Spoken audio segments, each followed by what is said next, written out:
இந்த வாரம் வெளிவந்திருக்கிற சவுகார் கேப்டை திரைப்படம் ரசிகர்களை மிரட்டிட்டு இருக்கு. இந்த நிலையில படத்தோட இயக்குனர் வடிவுடையான் மற்றும் நாயகன் ஸ்ரீகாந்த் தந்தி டிவிக்காக பேசிய பிரத்யேக நேர்காணல தான் இப்ப நம்ம பார்க்க போறோம்.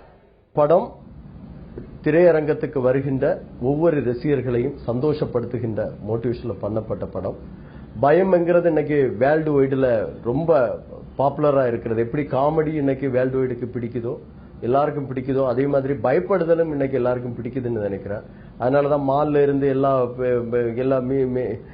எல்லா பொருட்காட்சி அந்த மாதிரி இடங்கள்லையும் பார்த்தேன்னு சொன்னா பேய் இருக்கிற அறைக்கு ரொம்ப வேல்யூவா இருக்குது.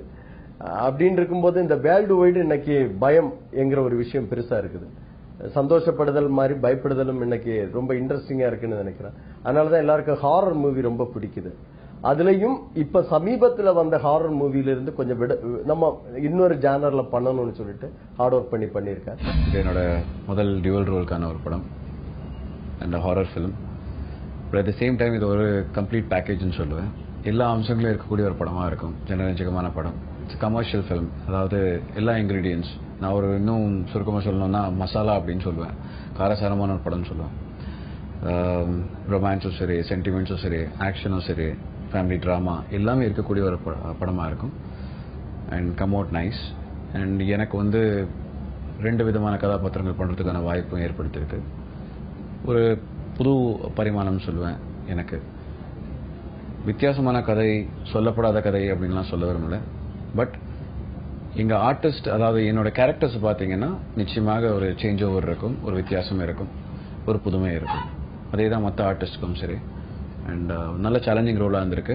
அண்ட் நல்ல ஒரு நிறைவு. தனியாக பண்ணியிருந்தேன்னா எனக்கு கஷ்டமாகவே இருந்திருக்காது. எனக்கு காம்பினேஷனோட பண்ணும்போது தான் ரொம்ப கஷ்டமாக இருந்துச்சு. அதாவது லக்ஷ்மி ராய் சேர்ந்து என் கூட தொங்கணும், இல்லை குதிக்கணும். ஸோ டைமிங் 2 பேரும் சைமல்டேனியஸாக இருக்கணும். நான் ஏற்கனவே நிறைய ஸ்டண்ட்ஸ் பண்ணிட்டேன். ஸோ எனக்கு அது ஈஸியாக இருக்கு. நான் லேண்ட் பண்ணிட்ட பிறகு அவங்க சரியாக லேண்ட் பண்ணலாம் 1 மோர் ஆகிடும். அண்ட் பொதுவாக ரோப் ஷாட்ஸ்லாம் வந்து நிறைய 1 மோர்ஸ் போகக்கூடாதுன்னு சொல்லுவாங்க. ஏன்னா எப்போ ரோப் ஸ்னாப் ஆகும் தெரியாது. அவங்க as a girl, as a லேடியாக வந்து பயப்படாமல் எல்லா ஸ்டண்ட்ஸும் ஃபர்ஸ்ட் டைம் பண்ணும்போதும் நல்லாவே பண்ணாங்க. ரொம்ப இன்ட்ரெஸ்ட் எடுத்து பண்ணிக்கிட்டாங்க. அண்ட் நான் எப்பவுமே பாடி டபுள் வச்சுக்க மாட்டேன். அண்ட் அவங்க அதே மாதிரி வந்து அவங்களுக்கு பாடி டபுளே கிடையாது. ஏன்னா அந்த மாதிரி ஆளை கண்டுபிடிக்கிறது ரொம்ப கஷ்டம்.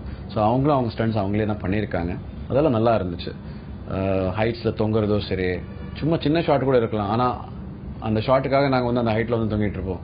இல்லை ஜம்ப்ஸு, ஃபைட் சீன்ஸோ சரி, அவங்க என் மேலே ஏறி சண்டை போடுறதோ சரி, இல்லை ஒரு கேரக்டரில் வந்து நான் வந்து அவங்கள அடிக்கிற மாதிரி இருக்கும், அவங்க என் கூட சண்டை போடுற மாதிரி இருக்கும். அதே மாதிரி சுமன் சார் கூட இருக்கிற சண்டை காட்சிகள், இது எல்லாமே நல்லா வந்திருக்கு.